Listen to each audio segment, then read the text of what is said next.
वासुदेवाय। ओम नमो भगवते वासुदेवाय। ओम नारायणं नमस्कृत्यं नरं चैव नरोत्तमं देवीं सरस्वतीं व्यासं ततो जयमुदीरये। मुखं करोति वाचालं पङ्गुं लङ्घयति गिरिं यत्कृपातमां वन्दे श्रीगुरुदिनतारिणं परमानन्दमाधवं श्रीचैतन्यमीश्वरम्। नष्टप्रायश्वदृश्यो नित्यं भागवत सेवया भगवतीरुत्तमश्लोके भक्तिर्भवति नष्टिके। कृष्णाय वासुदेवाय हरे परमात्मने प्रणतक्लेशनाशाय गोविन्दाय नमो नमः। कृष्णाय वासुदेवाय देवकीनन्दनाय च नन्दगोपकुमाराय गोविन्दाय नमो नमः। जय श्री कृष्ण चैतन्य प्रभु नित्यानंद श्री अद्वैत गदाधर शिवासादि श्री गौरभक्तवृंद। हरे कृष्ण कृष्ण कृष्ण हरे हरे हरे राम राम राम हरे हरे।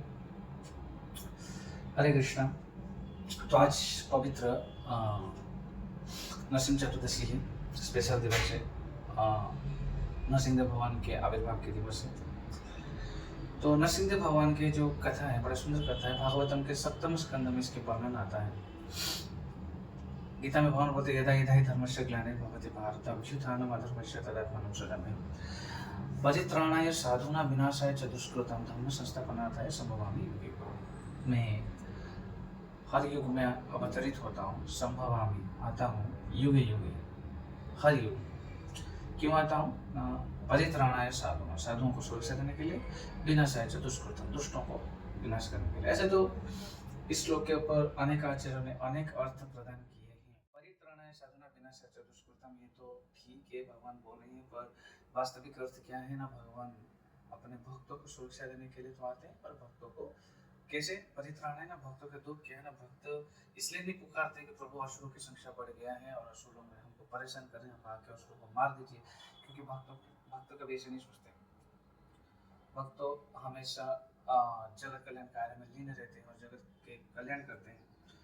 सर्व जीवात्मा को सारे जो समग्र विश्व में जो भी विश्व ब्रह्मांड में जो भी जीवात्मा है वो किसी के प्रति भेदभाव नहीं रखते, क्योंकि अजात शत्रु शांत साधक साधु भूषण। जो साधु होते हैं उनका कोई शत्रु नहीं है।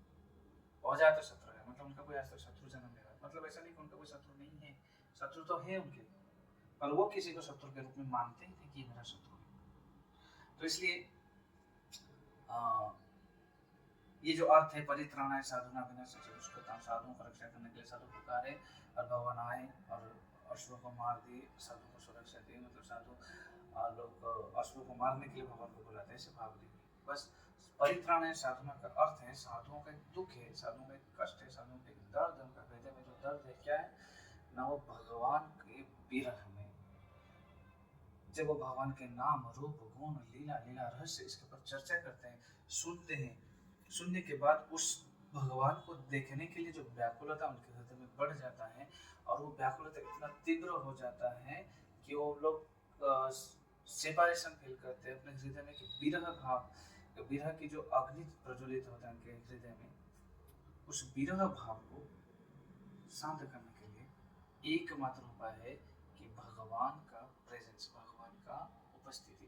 भगवान अगर उनके सामने आ जाएंगे तब जाके उनका वो विरह, जो भगवान को देखने की इच्छा, जो देखने की लालसा है, जैसे आचार्य ने बताया हरि दर्शन को प्यासी, मतलब हरि का दर्शन करने के लिए जो लालसा है, हम उस लालसा को पूर्ण करने के लिए भगवान अवतरित होते हैं, भगवान लीला करते हैं, उन भक्तों के साथ रेसिप्रोकेशन करते हैं, भाव की आदान प्रदान करते हैं। उसके बाद भक्तों का परित्राण होता है, अर्थात भक्तों का जो हृदय के जो विरह है भगवान के प्रति, जो भगवान के अनुपस्थिति का जो वो सेपरेशन फील करते थे, विरह फील करते थे, उस विरह को दूर करने के लिए भगवान आते हैं। असुरों को मारने के, असुरों को क्या मारने, भगवान हृदय में बैठे, वहीं पे स्विच दबा देंगे, असुर का हार्ट अटैक हो गया, असुर मर गया। भगवान को उसको मारने के लिए वो भगवान अपना घर छोड़ के, अपना धाम छोड़ के, अपना राज्य छोड़ के इधर आएंगे क्या असुरों को मारने के लिए? इसलिए नहीं आते। भगवान का आने का एकमात्र उद्देश्य अपना भक्तों को संतुष्ट करना, अपना भक्तों को खुश करना, अपना भक्तों का जो विरह भाव है उसको दूर करना। जिस प्रकार एक बच्चा जब रोता है माँ को प्राप्त करने के लिए, तो माँ जिस मतलब एक धाई माँ रखते हैं माँ कि वो बच्चे का टेक केयर करे, तो बच्चे को धाई माँ कितना सारे कोशिश करता है कि खिलौना दो, टीवी दिखाओ, मोबाइल दो, कुछ भी करो, उस बच्चे को संतुष्ट करना है। पर होता क्या है, बच्चा अगर से माँ चाहिए करके रोता है तो सारे चीज़ फेल मार जाता है, फिर माँ को भाग के आना पड़ता है उस बच्चों के पास, और माँ जैसे ही बच्चों के पास आता है बच्चा माँ को देखकर खुश हो जाता है। ठीक उसी प्रकार जब भक्त लोग विरह भावना को महसूस करते हैं, विरह में रहते हैं, भगवान ही चाहिए और कुछ नहीं चाहिए, उस समय भगवान का अवतरित होना पड़ता है इस जगत में उस भक्तों पर विरह को दूर करने के लिए। ये था भगवान का आविर्भाव का एक कारण जो आचार्य ने बताते हैं। ऐसे बहुत सारे कारण, एक ही कारण उसमें है कि भगवान अपना विरह दूर करना, भक्तों का विरह को दूर करने के लिए आते हैं। देखा जाए तो भागवतम के सप्तम स्कंद में बड़ा सुंदर वर्णन आता है। थोड़ा ब्रीफली बता दें कि कहाँ पे ये कथा हुआ था। जब बात हुआ था सत्ययुग की, सत्ययुग में नरसिंह भगवान प्रकट हुए थे, पर इसका कथा नारद मुनि वर्णन करते हैं युधिष्ठिर महाराज को। कहाँ पे ना, जब युधिष्ठिर महाराज महाभारत के काल में जब युधिष्ठिर महाराज राजसूय यज्ञ की, जब युधिष्ठिर महाराज पंच पांडव जो थे वो पांडव लोग को चक्रांत करके धृतराष्ट्र और उनके पुत्र तथा मामा शकुनी सब लोग चक्रांत करके उनको मार देना चाहते थे, इसलिए उनको वारणावर्त भेज दिया गया। वारणावर्त में उनके लिए लाक्षागृह गृह बनाया गया था, जिसमें थोड़ा सा चिंगारी लगे तो पूरा आग जल जाएगा और पूरा घर जल जाएगा, जो भी उस घर में रहेंगे सब राख बन जाएंगे। विदुर की कृपा से, विदुर की बुद्धिमत्ता से युधिष्ठिर महाराज ने उस घर से बच निकले। जब बच निकले पांच पांडव ने जाके जंगल में रहे माता कुंती के साथ, पर सब लोग समझ गए कि पांडव मर गए, क्योंकि वो प्लान ऐसा था। पांडव लोग ने उधर 5 लोगों का डेड बॉडी मिला था, तो सारे लोग समझ गए कि 5 लोग मर गए। 6 लोगों का डेड बॉडी मिला था, क्योंकि माँ कुंती भी थे, तो 6 लोग मर गए ऐसा सोचकर सब लोग रोने लगे। पर खुश हुए कौन? धृतराष्ट्र और उनकी वंशज, उनका पुत्र और उनका श्याला जैसे मामा शकुनी, सब लोग खुश हुए। पर पांडव लोग जंगल में थे। बाद में द्रौपदी स्वयंवर में पता चला कि पांडव लोग अभी भी जीवित थे। जब पांडव लोग वापस आए, अभ्यस है कि वो राज्य के अधिकारी हैं तो राज्य चाहिए, तो सब लोग बोले धृतराष्ट्र को कि आप राजा हो, आप न्याय दीजिए, तो उनको खांडवप्रस्थ दे दिया। धृतराष्ट्र ने जब खांडवप्रस्थ दे दिया, खांडवप्रस्थ वो ऐसा स्थान है जहाँ पे सिर्फ पथरीला जमीन है, बंजर भूमि है, जहाँ पे एक घास तक उग नहीं सकता है। पर भगवान कृष्ण की कृपा से भगवान ने अमृत वर्षा है, ऐसा अमृत वर्षा है कि खांडवप्रस्थ को भगवान ने इंद्रप्रस्थ में परिवर्तन कर दिए और युधिष्ठिर महाराज को इंद्रप्रस्थ का राजा बना दिया गया। अब उस इंद्रप्रस्थ का राजा जब राज सिंहासन में युधिष्ठिर महाराज विराजमान किए, तब वो कितना बड़ा सम्राट है सारा विश्व को पता होना चाहिए, इसलिए भगवान कृष्ण ने युधिष्ठिर महाराज को बोलकर एक राजसूय यज्ञ की आयोजन किए। और उस राजसूय यज्ञ में बहुत सारे राजा महाराजा आए थे, उसमें शिशुपाल को भी क्या किया गया था, निमंत्रण किया गया था। तो शिशुपाल आए थे उस निमंत्रण को रक्षा करते हुए, तो वहाँ पे सब लोग को कुछ न कुछ सेवा दिया गया था। भगवान कृष्ण ने युधिष्ठिर महाराज के उस राजसूय यज्ञ में बड़े सुंदर सेवा किए थे। सारे ब्राह्मण जो भी गेस्ट आते थे उनको चरण धोना और उनको टावल लेके उनका चरण को पोंछना। भगवान होकर बड़े नम्र सेवा करते थे, बड़े सुंदर। भगवान हमेशा चाहते थे कि युधिष्ठिर महाराज का मंगल हो, तो इसलिए वो छोटे भाई की भूमिका निभाते हुए वो सारे लीला, छोटे भाई का भूमिका निभाते हुए लीला किए। तो भगवान ने ऐसे सेवा कर रहे थे। बाद में जब यज्ञ आरंभ होने से पहले एक अग्र पूजा होता है। अग्र में किसको पूजा किया जाएगा? जो सबसे बुजुर्ग व्यक्ति होते उस एरिया में, जो उसके वंश का जो सबसे बुजुर्ग व्यक्ति या वयस्क व्यक्ति व वयोवृद्ध है, जो समस्त गुण में भी परिपूर्ण हो, जो अग्र पूजा होने के लिए योग्य है, उनको अग्र पूजा किया जाता है। पर हुआ क्या, वहाँ पे भगवान कृष्ण को ही अग्र पूजा के लिए बुलाया गया। तो युधिष्ठिर महाराज, पितामह भीष्म, व्यासदेव, नारद मुनि सब वहाँ पे विराजमान थे, और सब लोग एक स्वर में बताया कि हाँ, भगवान कृष्ण का पूजा ही अग्र पूजा में भगवान कृष्ण को चयन करना चाहिए। जब भगवान कृष्ण को अग्र पूजा के लिए चयन किया गया और उनको बैठा गया अग्र पूजा करने के लिए, तब शिशुपाल बीच में आ गए। शिशुपाल ऐसे ही भगवान कृष्ण के प्रति उनका भाव ऐसा था कि वो जन्म से ही भगवान कृष्ण को गालियाँ देते थे, कटु वचन बोलते थे। तो भगवान कृष्ण ने प्रॉमिस किए थे 100 अपराध माफ कर देंगे, 100 के बाद नहीं। उस दिन इतना आवेश में आ गया, इतना बड़ा सभा देखा, इतना सब बड़ा सभा में जब वो नेगेटिव बोलने लगा, कुछ लोग होते हैं लोगों को देखने से ज़्यादा नेगेटिव बोलते हैं, नेगेटिव बोलते रहेंगे, बट जब सभा मिल जाए, माइक मिल जाए, कुछ भी मिल जाए, नेगेटिव इतना फेंकेंगे कि जोश में आकर होश खो बैठना। उसी प्रकार शिशुपाल ने जोश में आकर होश खो बैठा और 100 से परे अपराध कर लिया, जिसके कारण क्या हुआ ना, भगवान कृष्ण ने चक्र से, सुदर्शन चक्र से उसको वध किए। शिशुपाल वध होने के बाद शिशुपाल के शरीर से आत्मा निकलकर भगवान के चरण में समा गई, भगवान के चरण में समा गए। इस दृश्य को देखकर युधिष्ठिर महाराज के मन में प्रश्न आया कि ऐसे कैसे, ही तो इतना निंदा कर रहा था भगवान का और उसको कैसे भगवान के चरण में स्थान मिल गया। तब नारद मुनि शिशुपाल का पूर्व इतिहास बताते हुए बता रहे थे कि कैसे यही पूर्व जन्म में ये पहले भगवान के दास थे, जय और विजय, जय और विजय के रूप में ये सेवा करते थे। पर सनक सनातन सनानंद सनत कुमार 4 कुमार के अभिशाप के कारण ये दोनों को 3 बार असुर योनि प्राप्त हुआ है। पहले ये लोग हिरण्यकशिपु बने थे, बाद में अभी क्या बने हैं ना, रावण और कुंभकर्ण बने थे, अब ये शिशुपाल दंतवक्र बने हैं। तो इनका उद्धार होना स्वाभाविक है। जब हिरण्यकशिपु की बात आया, युधिष्ठिर महाराज बोले मैं विस्तार से सुनना चाहता हूँ, आप मुझे विस्तार से बताइए गुरुदेव कि ये किस प्रकार ब्राह्मणों का अभिशाप प्राप्त किए, क्यों इन लोगों को असुर योनि में आना पड़ा, और किस प्रकार उस हिरण्यकशिपु बनकर क्या किए थे। तो उसका वर्णन करते हुए नारद मुनि ने उस राजसूय यज्ञ में, राजसूय सेवा में, ये समस्त सप्तम स्कंद में जो भी प्रहलाद और हिरण्यकशिपु की कथा है, नरसिंह भगवान की कथा है, उसको वर्णन करते हैं। तो आप सबको पता है कथा, तो उस कथा में हम डिटेल्स नहीं जाएंगे, हम बस भगवान का अवतार का कारण के ऊपर चर्चा करेंगे। तो क्यों भगवान ऐसे एक अद्भुत रूप में अवतरित हुए थे, और उस अद्भुत रूप का वर्णन बड़ा सुंदर भाव से भागवत में वर्णन में आता है।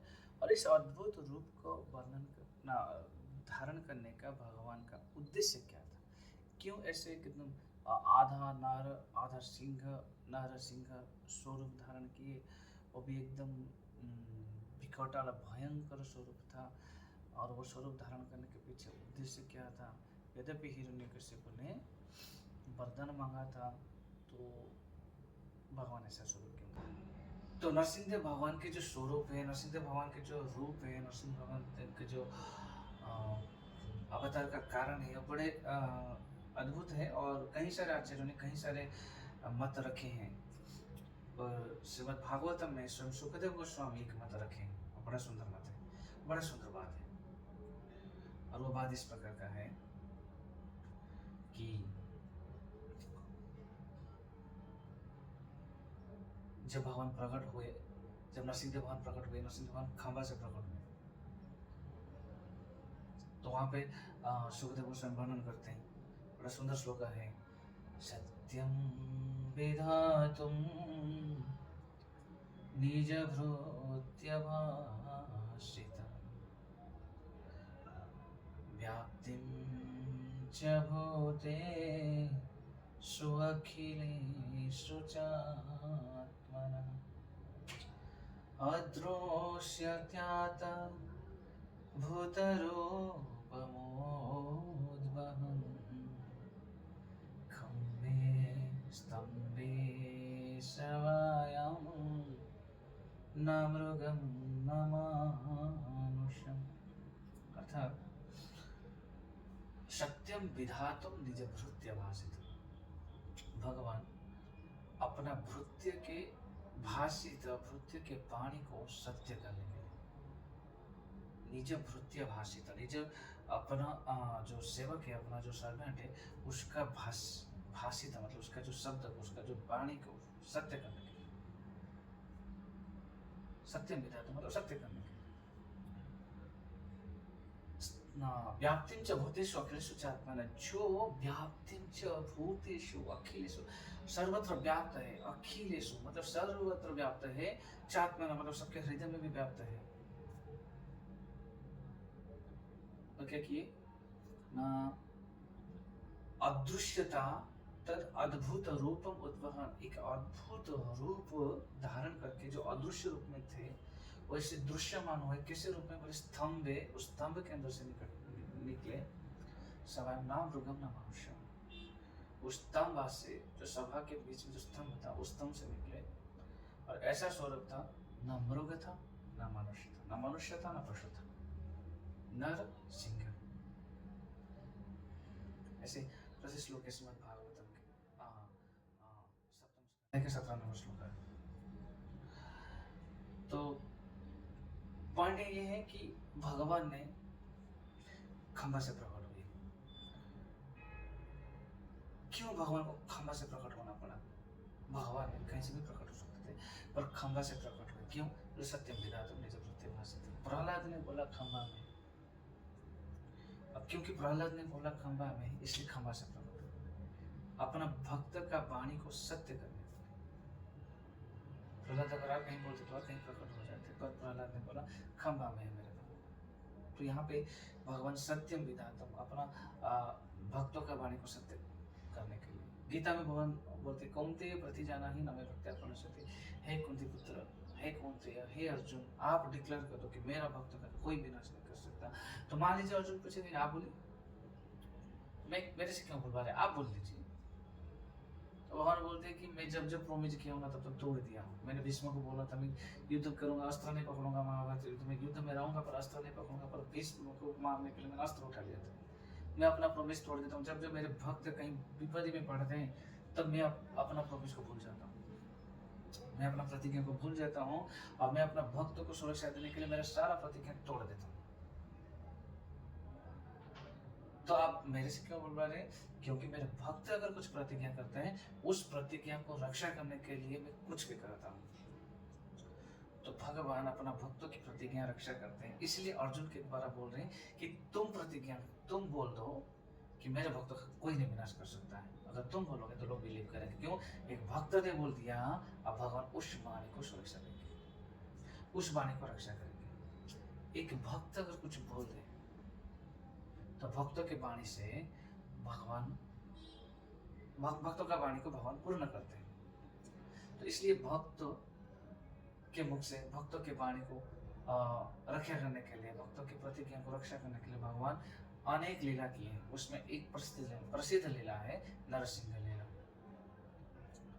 यहाँ पे भक्त से प्रहलाद की वाणी नहीं है, यहाँ पे कई सारे भक्त हैं। एक भक्त की वाणी को रक्षा करने के लिए नरसिंह भगवान ऐसे प्रकट नहीं हुए थे। नरसिंह भगवान प्रकट हुए थे ब्रह्मा जी की वाणी को रक्षा करने के लिए, नारद जी की वाणी को रक्षा करने के लिए, हिरण्यकशिपु की वाणी को रक्षा करने के लिए। हिरण्यकशिपु भक्त है, वो जय और विजय है, वो लोग भगवान के नित्य दास है। उनका एक इच्छा रहा और भगवान उस इच्छा को पूर्ण कर। क्या इच्छा? मैं इधर नहीं मरूंगा, मैं उधर नहीं मरूंगा, मैं ऊपर नहीं मरूंगा, मैं नीचे नहीं मरूंगा, मैं हवा में नहीं मरूंगा, मैं जमीन में नहीं मरूंगा, मैं दिन में नहीं मरूंगा, मैं रात में नहीं मरूंगा। उनकी इच्छा था मैं इससे नहीं मरूंगा, मैं अलग स्टाइल में मरना चाहता हूँ। इसलिए भगवान ने उसके लिए अलग स्टाइल का रूप धारण किया। तो ये अद्भुत लीला है, भगवान ने अपना भक्तों का वाणी को रक्षा करने के लिए, हिरण्यकशिपु की वाणी को रक्षा करने के लिए और अपना प्रिय भक्त प्रहलाद की वाणी को रक्षा करने के लिए। जब प्रहलाद ने बोल दिया खंबा में ही प्रकट हो, कोई माँ बाप के गर्भ से नहीं आना पड़ा, खंबा से ही प्रकट हो। जीता भक्त बोला उधर ही प्रकट, यही तो प्रभु की लीला है, प्रभु का भक्त मुश्किल। इसलिए बोल रहे थे भक्तों का वाणी को सत्य करते, सत्यम विधातुम निज भृत्य भाषितम्। पहले हम देखते हैं ब्रह्मा जी की वाणी। को कैसे रक्षा की? ब्रह्मा जी को जब हिरण्यकशिपु ने अ, अ, बहुत बहुत कठोर तपस्या किया था हिरण्यकशिपु ने, और देवता लोग को तपस्या करके आप वरदान जब मांगने के लिए जाओगे, देवता लोग ना नहीं बोल सकते। अगर आपने प्रॉपर प्रोसेस में तपस्या किए हो तो देवता लोग ना नहीं बोल सकते। क्यों? वो उस प्रकार है कि मान लीजिए कोई क्रिमिनल है, आपको पता है वो क्रिमिनल है, और वो आपके पास आया है बंदूक खरीदने के लिए, गन खरीदने के लिए, तो उसके पास अगर लाइसेंस है, आप ना नहीं बोल सकते क्योंकि उसके पास लाइसेंस है। आप जानते हो कि क्रिमिनल इसको देंगे तो दुरुपयोग करेगा, फिर भी आपको देना पड़ेगा क्योंकि सरकार ने अनुमति दिए हैं। जिसके पास लाइसेंस आप दे सकते हो। ठीक उसी प्रकार कोई भी देवता के पास आप जाते हो, अगर प्रॉपर तपस्या, प्रॉपर आचरण, प्रॉपर पूजा विधि करके अगर आप उनको कुछ वरदान मांगना चाहते हो, तो वेदों के कर्म कांडों में लिखा है कि जिस पद्धति में, और वेदों के कर्म कांड के अनुसार उस देवता को उसी पद्धति में पूजा करते हो, देवता ऑब्लाइज्ड फील करते हैं, और वो ऑब्लाइज्ड फील करने के कारण वो कुछ ना कुछ देने के लिए बाध्य हो जाते हैं। ऑब्लिगेशन इज बाइंडिंग, शास्त्र बोलते हैं। मान लीजिए आप कोई भी पद में पढ़े हो या आपको कोई कुछ दिया है तो आप ऑब्लाइज्ड हो जा रहे हो, आप जो प्रतिबद्ध, मान लीजिए आपको किसी ने एक गिलास पानी दिया है तो आपका ऑब्लिगेशन आ जाता है, आप एक उसको आइदर एक गिलास पानी पिलाओ, नहीं तो एक गिलास दूध पिलाओ, कुछ तो पिलाओ, कुछ तो दो। ये तो आप सिर्फ खा के रह जाओगे या पी के रह जाओगे, ऐसा नहीं चलेगा। तो आप किसी को कुछ दे रहे हो, कोई आप चाहो या ना चाहो, कोई अगर दे दिया है तब भी आप ऑब्लाइज्ड हो। तो obliged is binding, obligation is binding. Obligation means आपको बंधन में डालेगा, आपको किसी ने कुछ दिया मतलब आपको देना पड़ेगा, ऐसा नियम है। तो देवता लोग को जब हम संतुष्ट करते हैं, एकदम वेदों में जैसा वर्णन किया गया कर्मकांडों में कि इस देवता को किस प्रकार पूजा करना चाहिए, और उसी प्रकार हमने व्रत, तपस्या, उपवास सब कुछ करके उस देवता के नाम पे आहुति डाले, उस देवता के नाम पे सब कुछ भेज रहे हैं। हमारा मन में कुछ इच्छा है, उस इच्छा को पूर्ण करना चाहते हैं, तो वो देवता बाध्य है देने के लिए, और ना नहीं बोल सकते। तो ब्रह्मा जी को पता है हिरण्यकशिपु उग्र तपस्या कर रहा है, उसका उद्देश्य उग्र है, उसका उद्देश्य मंद है, इसलिए ब्रह्मा जी आना नहीं चाहते थे, पर वो इतना इतना उग्र तपस्या किया कि हिरण्यकशिपु ने एक टोप ही, मतलब अंगूठी पे खड़े होकर ऊर्ध्व हस्त करके ब्रह्मा जी को तपस्या करते हुए कई हजार साल तक ऐसा खड़ा रहा, इतना सीधा खड़ा रहा, इतना हैवी तपस्या किया कि उसका शरीर में चींटियां चढ़ने लगे। और चींटी जो होते हैं, चींटियां उसी जगह पे रहते हैं जो जगह स्थिर है, थोड़ा सा इधर उधर हिलेगा चींटियां भाग जाएंगी। तो सोच लीजिए हिरण्यकशिपु एक टो पे, मतलब एक बूढ़ा, मतलब जो पैर के अंगूठी में खड़े थे, और उस अंगूठी में खड़े होकर वो ऐसे स्थिर थे, उसके ऊपर चींटियां घर कर गए।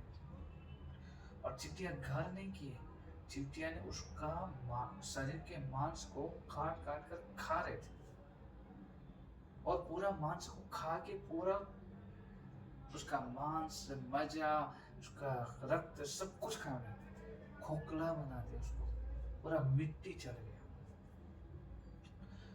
फिर भी हिरण्यकशिपु ने अपना तपस्या नहीं त्याग किया। उग्र तपस्या, ऐसा बोलते ना भूतो ना भविष्य थी, ऐसे ना भूत अतीत में किसने किया था ना भविष्य में कोई कर पाएगा, ऐसा उग्र तपस्या हिरण्यकशिपु ने किया था। और उद्देश्य क्या था? भगवान को मारना, भगवान को नकारना। हाई डिग्री एजुकेशन पढ़ रहे हैं आजकल हम, और उद्देश्य क्या है? भगवान को नकारना। तो हम एजुकेशन के ऊपर एक लेक्चर लेने वाले हैं जो भी। तो कहने का अर्थ है कि हम बहुत तपस्या कर रहे हैं, पर तपस्या करने का उद्देश्य क्या है? तपस्या करने का उद्देश्य क्लियर होना चाहिए। तपस्या का एकमात्र उद्देश्य है आपको, तपस्या का एकमात्र उद्देश्य है शमशेर हरितोषणम, हरि को तोषण करना, हरि को संतुष्ट करना। अगर वो नहीं हो रहा है तो तपस्या होता है। तो हिरण्यकशिपु ने उग्र तपस्या किया था, चींटियां चढ़ गई, उसका मांस, मज्जा, हड्डी तक खा और उसके ऊपर घर बना दिया। फिर उसने अपना प्राण को अपना कंठ में धारण करते हुए ब्रह्मा जी को तपस्या कर रहे थे, और इतना उग्र तपस्या था, तो घोर उग्र तपस्या किया था। और वो घोर उग्र तपस्या इस प्रकार था कि वो एक टो पे खड़े होकर, जब वो ऊर्ध्व हस्त होकर जब तपस्या किया था, तो उसके सर से अग्नि प्रकट होकर ऊपर में जो 3 लोग हैं, स्वर्ग लोग आदि में इतना ज्वलन सृष्टि किया कि सारे देवता लोग बाध्य होकर ब्रह्मा जी के पास जाके बोले कि बड़े विपत्ति आ गया, आप हमारा नेता है, आप सबके सृष्टा है, आप बताइए इस ज्वलन का, इस गर्म का, इस अग्नि का कारण क्या है। तो ब्रह्मा जी ने बोला आप लोग को डरने की कोई आवश्यकता नहीं है, ये हिरण्यकशिपु तपस्या कर रही है, उसको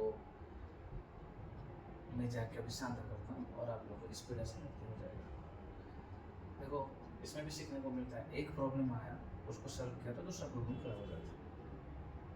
पहला प्रॉब्लम था कि इतना अग्नि आ रहा है स्वर्ग में, हम रह नहीं पा रहे, हमको कष्ट हो रहा है, प्रॉब्लम था।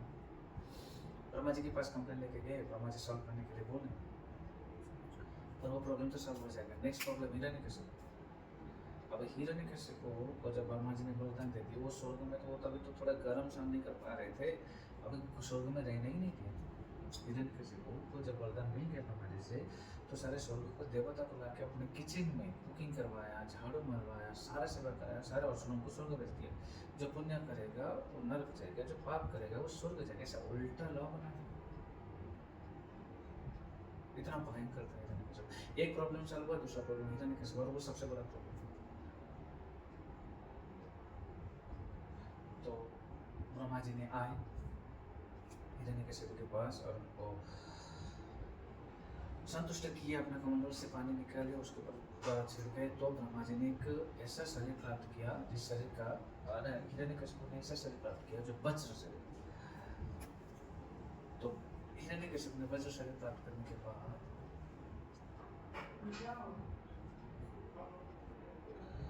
फिर हिरण्यकशिपु ने एक लंबा लिस्ट रखा था ब्रह्मा जी से। सबसे पहले ब्रह्मा जी को मांगा कि मुझे अमर कर दो, मैं मरना नहीं चाहता हूँ। क्यों? उसका मन में प्लान है कि विष्णु को मारना है तो अमर होना पड़ेगा। अगर मैं अमर हो जाऊँगा, विष्णु मुझे टच नहीं कर सकता, विष्णु मुझे मार नहीं सकता, और विष्णु नहीं मार सकते तो फिर मैं विष्णु को मार सकता, क्योंकि विष्णु को आज तक कोई नहीं मार पाया, उसको ही पता है, उनको इतना पता है कि विष्णु अमर है।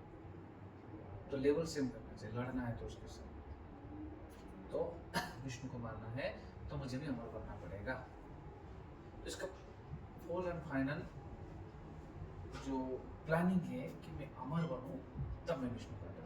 बढ़िया स्ट्रेटेजी फॉलो कर रहा है, पर ब्रह्मा जी को मान रहे मुझे अमर कर दो। ब्रह्मा जी बोले मैं खुद मारने वाला हूँ, मैं भी जीवित रहने वाला नहीं हमेशा, मैं खुद अमर नहीं हूँ, तो तुझे किस अमर भी दे। मतलब जिसके पास जो है वो दे पाएगा ना, जिसके पास जो नहीं हो कैसे देगा। मान लीजिए मेरे पास 1000 रुपये है, कोई मुझे बोलेगा लाखों रुपये, तो मैं कहाँ से लगे दूँ लाख रुपये, मेरे पास ही 1000 रुपये है, मेरे को लाख रुपये की जरूरत है, तो मैं मेरे पास है ही नहीं, तो मैं कैसे दे सकता हूँ। ठीक उसी प्रकार ब्रह्मा जी के पास अमर वर देने की योग्यता नहीं है, क्योंकि खुद मरने वाले हैं, उनका उम्र 100 साल है। बहुत में बड़ा वर्णन आता है, कितना बड़ा लाइफ स्पान है उनका, बहुत बड़ा लाइफ स्पान है, पर वो अमर वर दे नहीं सकते थे। तो इसलिए हिरण्यकशिपु ने बोला आप मुझे अमर कर दो। ब्रह्मा जी ने बोले ये असंभव है, अमर वर को छोड़ के जो मानना है मानो। तो हिरण्यकशिपु ने बोला कि सीधा सीधा नहीं मानेंगे तो थोड़ा उल्टा घुमाता।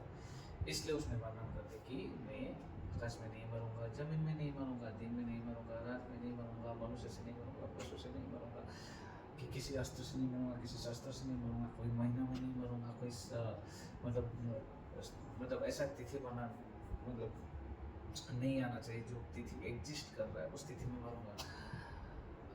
मतलब हिरण्यकशिपु कितना प्रकांड विद्वान था, इससे पता चलता था कि उसने इस पूरा सृष्टि में क्या चीज है, क्या क्या होता है, उसका डिटेल्स नॉलेज था, और वो सारा डिटेल्स ब्रह्मा जी के सामने बता दिया। कि कहना चाहता था कि ब्रह्मा जी ने आज तक जितना भी सृष्टि किया है, जो जो सृष्टि किया वो सारा सृष्टि ब्रह्मा जी के सामने गिना दिया लिस्ट के हिसाब से, इसके द्वारा मैं नहीं बनूंगा, मतलब आपके सृष्टि में जो भी बना है उससे नहीं बनने वाला।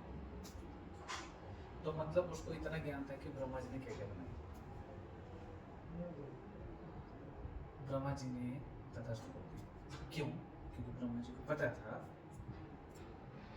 भगवान रास्ता रखे होंगे इसको मारने के लिए।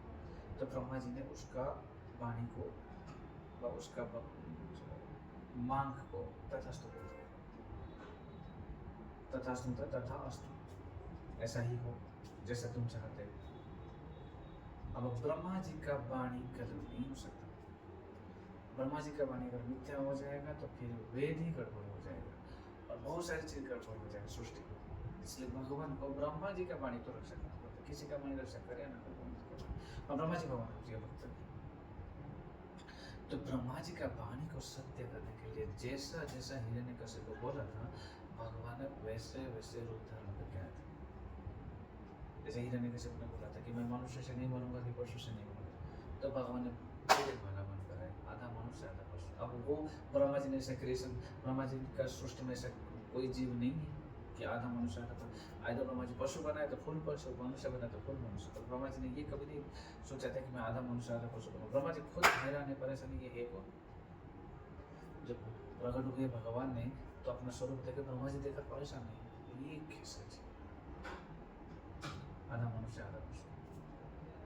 फिर हिरण्यकश्यप ने बोला था कि मैं कोई अस्त्र से नहीं मरूंगा, कोई शस्त्र से नहीं मरूंगा, तो भगवान ने अपना नाखून दिखाया, नया अस्त्र बना के लेकर वज्रनख, वज्र से नाखून फाड़ दिया। हिरण्यकश्यप ने बोला मैं दिन में नहीं मरूंगा, रात में नहीं मरूंगा। सूर्य आधा ढल रहा था, आधा सूर्य ढला हुआ है, तो सूर्य आधा ऊपर है आधा अस्त हो चुके हैं, पर वो ना तो दिन है ना तो रात है, शाम भी नहीं बोल सकते। बोले एक अद्भुत समय था जिसको अपनी भाषा में आजकल सब लोग बोलते हैं, तो उसको ना सूर्य अस्त बोल सकते, ना सूर्य उदय बोल सकते, ना संध्या बोल सकते। सायं तक माना था सूर्य को अस्त हो जाता फिर संध्या बनता है ना। तो हम जो शाम को जो आरती करते संध्या आरती, सुबह भी संध्या मना रहे, सुबह संध्या कब है, जब संध्या मुहूर्त को संध्या बोलते हैं। तो पर वो ऐसा समय था कि सूर्य आधे अस्त हो गए थे। फिर उसके बाद दिन में नहीं मरूंगा, रात में नहीं मरूंगा, ऊपर नहीं मरूंगा, नीचे नहीं मरूंगा, तो भगवान अपना गोद में ले लेते हैं। घर पे नहीं मरूंगा, बाहर पे नहीं मरूंगा, भगवान ने जस्ट दरवाजे के बीचों बीच बैठ गए। अब क्या बोलूं और क्या कंडीशन कर। तो हिरण्यकश्यप ने पूरा देखा, अपना सर्टिफिकेट जो लाइसेंस मिला था वो एक्सपायर डेट हो चुका है उसको, अब तो मरने वाला है। ब्रह्मा जी का वाणी को भी भगवान ने रक्षा की। हिरण्यकश्यप का भी इच्छा पूर्ण की, वो जैसा चाहता था वैसा बन गया। और एक भक्त है बड़ा सुंदर, वो है नारद मुनि। नारद मुनि का वाणी को भी भगवान ने रक्षा की। यहाँ पे नारद मुनि का क्या कहानी? नारद मुनि का कहानी वहाँ आता है जब हिरण्यकश्यप को तपस्या करने के लिए जाता है, तब हिरण्यकश्यप की जो पत्नी है वो कयाधु है, उसको समस्त देवता इंद्र ने, और हिरण्यकश्यप जब नहीं रहता है तो उसके राज्य पे अटक करके सबको मार के वो कयाधु को बंदी बना के घसीटे हुए ले जा रहे थे। तो नारद मुनि ने रास्ते में मिले कि क्या कर रहे हो तुम लोग, ये क्या है कि अबला नारी के प्रति अन्याय कर रहे हो, अत्याचार कर रहे हो। तो लोग बोले हम इस नारी को कुछ नहीं करेंगे गुरुदेव, हम इसको लेके हमारे पास रखेंगे। जब इसके गर्भ में अभी भी एक बच्चा है और ये बच्चा जब पैदा होगा, ये बच्चा जब जन्म लेगा तब इस बच्चे को मार देंगे। क्यों? क्योंकि एक हिरण्यकश्यप का उत्पात हम सहन नहीं कर पा रहे, मिनी हिरण्यकश्यप जन्म होने वाला है, तो वो बाप अगर इतना भयंकर है तो उसका बेटा कितना भयंकर होगा। इसलिए हमको इस बच्चे को मारना है, नष्ट करना। तो नारद मुनि वहाँ पे बताते हैं अरे पागल तुम लोग इसको मार नहीं सकते हो। क्यों? क्योंकि ये भगवान के एक शुद्ध भक्त है। और वर्णन किया था आचार्य में बताते हैं कि उससे पहले कयाधु के गर्भ में जो प्रहलाद थे वो शुद्ध भक्त नहीं थे। नारद मुनि ने बोल दिया शुद्ध भक्त है, तो भगवान को उनको शुद्ध भक्त बनाना है। नारद मुनि ने बोल दिया कि तुम इसको मार नहीं सकते हो, देवता तो छोड़ो, हिरण्यकश्यप कितना ट्राई मार नहीं पाए, कोई नहीं। हिरण्यकश्यप प्रयास कर करके थक गया, पर मान होता है। क्यों? नारद मुनि ने बोल दिया था कोई नहीं मार सकता। सत्यम विधातम निज भृत्य भाषित, अपना भक्तों का वाणी को सत्य करने के लिए नारद मुनि का वाणी को सत्य किया भगवान। तो प्रहलाद महाराज को कितना अत्याचार किया गया, हाथी के नीचे कुचल दिया गया, सांप के घर में रख दिया गया, अस्त्रों में मारना के लिए प्रयास किया गया, पहाड़ के ऊपर से फेंक दिया गया, समुद्र के बीच में फेंक दिया गया। लास्ट में होलिका जो हिरण्यकश्यप की बहन माना जाता था, होलिका का वरदान मिला था कि उसको अग्नि जाना नहीं पाएगा, इसलिए होलिका ने प्रहलाद महाराज को बच्चे को अपने गोद में बैठा के अग्नि लगा दिया गया और होलिका जिसको वरदान मिला था कि उसको अग्नि जला नहीं सकती, पर वो जल गई। क्यों जल गई? क्योंकि कभी अपराध कर दिया। वैष्णव है, उसके प्रति अपराध करने के कारण उसका, जब हमको कोई वरदान मिलता है, अगर हम अपराध करते हैं वो वरदान खंडित हो जाता है, वो वरदान नष्ट हो जाता है। होलिका जल गई पर प्रहलाद का बाल तक पका नहीं, एक बाल भी जला। ये है एक भक्त का संकल्प का महात्मा। नारद मुनि ने बोल दिया थी इसको कोई नहीं मार सकता, कोई नहीं मार पाए। बाबा ने नारद मुनि का वाणी को रक्षा किया, प्रहलाद को कोई नहीं मार पाया। और लास्ट में आता है प्रहलाद महाराज। प्रहलाद महाराज संकल्प किए थे और प्रहलाद महाराज बोल दिए कि जब हिरण्यकशिपु ने पूछे कि तुम बोलते हो तुम्हारा भगवान है, सर्वत्र है, इधर है उधर है, हर जगह पे, तो मैं जब गया था ना वैकुंठ उसको मारने के लिए, तब हिरण्यकशिपु वैकुंठ गए थे मारने के लिए भगवान विष्णु। उस जब वरदान मिल गया, अब तो उसको बदला लेने की भाव आ गया, मेरे भाई को विष्णु मारे, मैं उसको विष्णु मार दूंगा, इसलिए सबसे पहले वैकुंठ गए मारने के लिए विष्णु। और भगवान विष्णु उस समय में वर्णन आता था उनकी सोचे कि अभी इसका तो टाइम नहीं आया है मारने के लिए, इसलिए भगवान क्या किए, उसके हृदय में प्रवेश कर गए, उसके हृदय में प्रवेश कर गए और उसके हृदय में जाकर आराम से बैठे भगवान। और हिरण्यकशिपु ढूंढ रहा है हर जगह कि कहाँ है विष्णु, कहाँ है विष्णु। जब वैकुंठ में विष्णु को नहीं देखेंगे, क्योंकि असुर लोग बाहर में भगवान को ढूंढते, भक्त लोग अंदर में भगवान को ढूंढते, इसलिए भगवान भक्तों को भगवान अंदर में मिल जाते हैं। तो भगवान उसके हृदय में प्रवेश करके वो बाहर में पूरा वैकुंठ में घूम रहे, तो बाहर में जो भी भगवान को ढूंढेंगे नहीं मिलेगा भगवान अंदर में। इसलिए अंदर अंतर्मुखी बनने से भगवान के साथ भेंट होता है, भगवान के साथ दर्शन होता है। समस्त शास्त्र यही बोलता है कि अंतर्मुखी बनो। और अंतर्मुखी कैसे बनेंगे? गुरु दिया हुआ भजन मार्ग से अंतर्मुखी बन सकते। और अंतर्मुखी बनेंगे तो भगवान को महसूस कर पाएंगे, वह दर्शन कर पाएंगे। रमते योगिना मानते सत्यानंद चिदात्मा, फिर आप सत्यानंद में, परम आनंद में रमन कर सकते हैं, नहीं तो बाहर में आनंद में। तो हिरण्यकशिपु ने पूरा वैकुंठ छानबीन मार लिया, देखा कि विष्णु ने ये तो डिक्लेयर कर दिया कि विष्णु ने मेरे भय से सुसाइड कर लिया, अब विष्णु है ही नहीं, मैं ही विष्णु। तो जब प्रहलाद महाराज ने बताया कि विष्णु सर्वत्र विद्यमान है, तब वो हिरण्यकशिपु बताया, अरे तुम्हारा विष्णु को तुमने ढूंढने के लिए किया, तब वैकुंठ कहाँ है तुम्हारा विष्णु? और तुम बोल रहे विष्णु विष्णु, मुझे दिखा विष्णु, जब अब भी उसको मारना है, कहाँ पे तुम्हारा विष्णु? प्रहलाद महाराज बोले विष्णु सर्वव्यापक है, सर्वत्र विद्यमान है। रामायण चौपाई में वर्णन आता है, प्रश्न हरि व्यापक भगवान सर्वत्र विद्यमान है, सर्व समान भाव में विद्यमान है, पर प्रकट कौन कर पाएगा? प्रेम से प्रकट हरि में जान, प्रेम से यहाँ प्रकट करा सकता है। आपके हृदय में भगवान है, उसको प्रेम से प्रकट करा सकते हैं। पर यहाँ पे हिरण्यकशिपु ने, हिरण्यकशिपु अंदर में तो प्रेम ही नहीं था, पर प्रेम से क्या प्रकट कराएगा? पर उनका जिद्दी था, वो प्रकट कराना चाहता था, वो हर जगह पे विष्णु को ढूंढ लिया, कहीं से प्राप्त नहीं कर पाया। और यहाँ पे प्रहलाद महाराज का आश्रय जब लिया, जब वो प्रहलाद महाराज को पूछा कहाँ तुम्हारा विष्णु, जिससे भी हो वो नेगेटिव भावना से हो, एक भक्त को शरणागत हो गया विष्णु को देखने के लिए। आज तक उसका एकमात्र टेंशन था, मेरे को विष्णु को ढूंढना है और विष्णु को मारना है, विष्णु को खत्म करना है। वो मारने के लिए विष्णु को ढूंढ रहा था। चाहे आप कैसे भी विष्णु को ढूंढो, भगवान को ढूंढो, आप भगवान को तब तक प्राप्त नहीं कर सकते जब तक कोई भक्तों का कृपा आपको प्राप्त नहीं हुआ है। नरतनदास ठाकुर अपना भजन में लिखते हैं, छाड़िया वैष्णव सेवा निस्तार पाई छे के भान। बिना वैष्णव की कृपा से किसी को भी भगवान प्राप्त नहीं हुआ है। हिरण्यकशिपु वैकुंठ तक गया पर भगवान को प्राप्त नहीं किया। तो जब वो प्रहलाद महाराज को शरणागत हो रहा है, नेगेटिव भाव से, जिद्द से, क्रोध से, कैसे हो, उसने प्रश्न पूछ लिया, कहाँ तुम्हारा विष्णु? हाँ, इसलिए गीता में भगवान बोले भगवान को दर्शन करना है तो किसके पास जाना चाहिए? ज्ञानिनो तत्वदर्शिनम, जो तत्वदर्शिता है, जिसने देखा है ना, तद्विधि प्रणिपातेन परिप्रश्नेन सेवया उपदेक्षान्ते ज्ञानम ज्ञानिनो तत्वदर्शी। तत्वदर्शी गुरु के पास जाएंगे तब जाके वो आपको तत्व दिखा देंगे। और समस्त तत्व क्या है? सारे तत्व के तत्व जगत जीवन से कृष्ण चंद्र, समस्त तत्व का तत्व कौन है? कृष्ण। और उस कृष्ण का दर्शन हमको वैष्णव के प्रश्न उठता है। जब हिरण्यकशिपु ने शरणागत हो गया, शरणागत तो नहीं हुआ पर पूछा, और पूछना का मतलब क्या है? जब आप प्रश्न पूछते हो आप शिष्य हो जाते हो।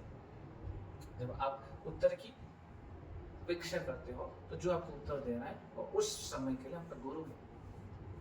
अब हिरण्यकशिपु ने पूछा तुम्हारा विष्णु कहाँ है? प्रहलाद महाराज को पूछे तो प्रहलाद महाराज सर्वत्र विद्यमान थे और वो ग्रस्त था, उसको देखना था क्या इस खंभा में विद्यमान है?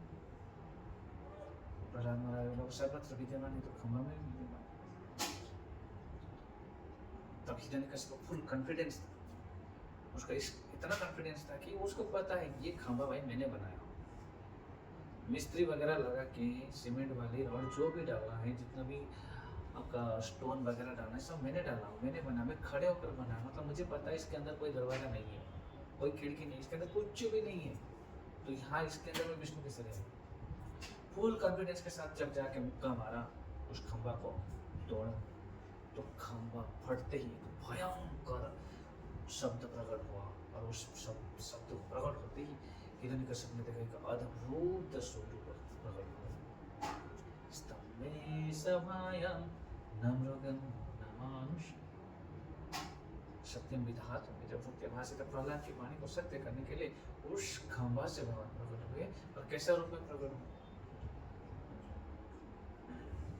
बनाते ना मृगम ना मनुष्य, और धीरे धीरे धीरे धीरे धीरे भगवान विराट रूप प्रकट किया। उसके बाद हिरण्यकशिपु के साथ युद्ध करके हिरण्यकशिपु को बड़े हमें वर्णन आता है कैसा युद्ध हुआ और किस प्रकार हिरण्यकशिपु भगवान ने वध किए, और उसके बाद साथ समस्त वर्णन कर लेते। तो भगवान जब प्रकट हुए वो इतना बड़े बन गए कि आकाश मतलब बादल पे उनका क्या दिख रहा था, उनका बाल बादल के बाल उड़ता था तो बादल पे इधर उधर बिखरा देता था, इतना बड़े स्वरूप था उनके भगवान। और हिरण्यकशिपु ऐसा देख रहा है तो हिरण्यकशिपु को भगवान के घुटने तक दिखाई दे रहा है और ज्यादा ऊपर दिख नहीं पा रहा, और भगवान के सर से इतना दिव्य तेज निकल रहा है कि हिरण्यकशिपु को कुछ दिखाई नहीं देता, अंधारे से। फिर भी हिरण्यकशिपु ने अपना वरदान के कॉन्फिडेंस से कि मुझे ऐसा वरदान मिला है मुझे कोई नहीं मार सकता, ऐसे कॉन्फिडेंस के कारण उसने आंख बंद करके अपना गदा को घुमाते कि किधर भी तो लगेगा करके पीटने के लिए जब गया तो भगवान ने नरसिंहदेव भगवान ने उसको ऐसे पकड़ लिया, वर्णन आता है जैसे मच्छर को दोनों अंगूठियों के बीच में हिरण्यकशिपु को पकड़ लिया और उसको बस ऐसे दबा के पकड़ के रखे थे। तो हिरण्यकशिपु दर्द के मारे चीख रहा था, चिल्ला रहा था, ना तो उसका वज्र शरीर था पर इसको लग रहा था बस भगवान ऐसे थोड़ा सा पकड़े हैं उसको, ऐसा लग रहा था उसका हड्डियां टूट रहा है, उसका शरीर में बहुत असहनीय यंत्रणा, असहनीय पेन हो रहा था, उसको बर्दाश्त नहीं कर पा रहा था और कैसे ऐसे हिलते हुए भगवान के हाथ से फिसल गया। जैसे फिसल गया अपने आप को घुमाना कि देखा मतलब मैं छूट गया, मतलब वो मुझे डर गया या मैं उसे ताकत भरूं, ऐसा फील करने लगे हिरण्यकशिपु। वहाँ पे वर्णन आता है, आचार्य में वर्णन करते हैं, प्रभुपाद के भागवत में वर्णन आता है कि जिस प्रकार एक बिल्ली एक चूहा को मारता है उसी प्रकार हिरण्यकशिपु को भगवान नरसिंहदेव ने वध किया। बिल्ली कैसे चूहा को मारता है कभी देखें? बिल्ली जब चूहा को देखता है तो सबसे पहले जाकर चूहा को पकड़ता है, उसके दांत पे काट देता है, काट के ऐसे मुंडी हिला के फेंक देता है और वो चूहा जाके किधर से तो धड़ाम करके टकराता है और उस पूरे सेंसलेस होकर कुछ देर के लिए तो पूरा सेंसलेस हो जाता है और पड़ा रहता है। बिल्ली चुपचाप बैठ के देखते है, बिल्ली तड़पा तड़पा के मारता है चूहा को। बिल्ली कभी डायरेक्टली चूहा को नहीं मारता, तड़पा तड़पा के मारता है। तो चूहा जब बिल्ली के मुंह से छूट जाता है तो चूहा सोचने लग जाता है कि मैं बच गया, तो बिल्ली से बच गया और धीरे धीरे उठकर फिर भागने लगता है। बस कुछ नहीं करता, बैठ के देखता है। जैसे ही चूहा कहीं मतलब होल में या कहीं छुपने के लिए जाता है तो ही बिल्ली फिर भाग के जाता है, उसको फिर पकड़ता है और दांत में काट के ऐसे तड़पा तड़पा के मारता है। ठीक उसी प्रकार भगवान ने हिरण्यकशिपु के साथ कुछ देर के लिए युद्ध की जो आनंद लेना चाहते थे, जो वीर रजस के आस्वादन करना चाहते थे, वो हिरण्यकशिपु के साथ खेलने लगे। खेलते खेलते जब शाम ढलने लगा, जब उनका समय आ गया, उनका समय तो भगवान ने उसको पकड़ के अपना गोद में लेके उनके घर के बाहर लेके दरवाजे के बीच में रख के अपने गोद में उसको फाड़ दिया, उसका वक्षस्थल को फाड़ दिया। प्रभाकर कमलपरे नखम अद्भुत शृंगम दलितम हिरण्यकशिपुर तनुभृंगम, उसका तनु का भृंग, उसका तनु का तोड़ दिया, भृंग मतलब भाग तोड़ दिया। केशवधृत नरहरि जय जय कृष्ण। तो इस प्रकार भगवान ने हिरण्यकशिपु को वध की। उसके बाद जितना भी सारा असुर थे अटैक किए, भगवान ने सहस्त्र बाहु प्रकट करके उन सबको हत्या की। और उसके बाद भगवान का क्रोध समाप्त नहीं हो रहा था, तो उस समय में समस्त देवी देवता आकर, कोई तो डर रहे थे, कोई उनके पास जा भी नहीं रहे थे। स्वयं लक्ष्मी देवी को भी बोला गया आपका पतिदेव बड़े क्रोधी, आप उनको संतुष्ट करिए। पर लक्ष्मी देवी बोले मैं अपना पति को ऐसे रूप में कभी देखा ही नहीं, तो इसलिए मैं नहीं जा सकता उनके पास। लक्ष्मी देवी भी डरने लगे। तब सारे देवता लोग प्रहलाद के पास आए और बोले कि आपकी वजह से भगवान इतना क्रोधी थे, आप कृपया करके शांत करिए। तो प्रहलाद महाराज एक छोटा सा माला लेकर भगवान को पहनाने के लिए जब उनके पास गए, बड़े छोटे थे, छोटे बालक थे बड़े, और भगवान बहुत बड़े थे, उनका हाथ वहाँ तक जाएगा। सोचिए जिसका पिताजी को कोई मर्डर कर दिया है, उसका बेटा उसको जाके माला चढ़ा है। और यहाँ पे बेटा को पता है उसका पिताजी का मृत्यु नहीं हुआ है, उसका पिताजी का मोक्ष हुआ है, उद्धार हुआ है। तो प्रहलाद महाराज ने प्रार्थना करने लगे कि हिरण्यकशिपु को संतुष्ट करना, नरसिंह भगवान को संतुष्ट करने के लिए प्रहलाद महाराज प्रार्थना करने लगे। और उस प्रार्थना में बताने लगे कि प्रभु आप कितना कृपालु है, कितना कृपा किए हैं मेरे पिताजी के ऊपर, पर मेरा एक ही प्रार्थना है कि आप मेरे पिताजी को उद्धार कर दीजिए। मेरे पिताजी के प्रति इतना क्रोध मत रखिए, उनको उद्धार कर दीजिए, आपकी कृपा के बिना वो उद्धार नहीं हो पाए। प्रहलाद महाराज के ऐसे प्रार्थना उससे, और प्रहलाद महाराज बड़े सुंदर प्रार्थना, प्रहलाद महाराज की प्रार्थना किस प्रकार नारद मुनि की कृपा से मैं एक अधम जाति में जन्म होते हुए भी आपका कृपा प्राप्त किया। और इसके वजह केवल नारद मुनि है, तो हर जगह पे अपना गुरु को गुणगान करते रहे। बाद में नरसिंह भगवान इतना प्रसन्न हो गए, प्रहलाद महाराज को अपने गोद में लिए, और इतना वात्सल्य भाव आ गया भगवान के। तो प्रहलाद महाराज को अपने जो चमचमाते हुए तलवार जैसा जीव था, उस जीव से जो असुरों के लिए तलवार था, मृत्यु का भयंकर स्वरूप था, वही जीव से जब प्रहलाद महाराज को चाटने लगे तो भगवान के वात्सल्य रस अनुभव हुआ। तो आचार्य में बताते हैं उसके बाद भगवान कभी खंबा तोड़ के नहीं निकले, अब माता पिता ग्रहण करके ही आए, क्योंकि वो भगवान उस वात्सल्य रस को आस्वादन करना चाहते थे। तो इसलिए उसके बाद भगवान ने जितना भी अवतार लिए हैं माता पिता ग्रहण करके आए। तो भगवान आते थे, प्रकट होते थे, निकल जाते थे। तो उसके बाद प्रहलाद महाराज ने बड़े सुंदर प्रार्थना के द्वारा नरसिंह भगवान को संतुष्ट किए। नरसिंह भगवान ने उनको अभय वरदान प्रदान करके, इस प्रकार आज नरसिंह भगवान की प्रकट एक उत्सव है। तो हम 10 के समय मतलब शाम को 5 बजे भगवान का अभिषेक और आरती करेंगे, उसके साथ व्रत तोड़ेंगे। तो 5 बजे तक व्रत रहेगा, सब व्रत करेंगे। तो नरसिंह भगवान की जय, प्रहलाद महाराज की जय, अनंत कोटि वैष्णव की जय, पिता गौर।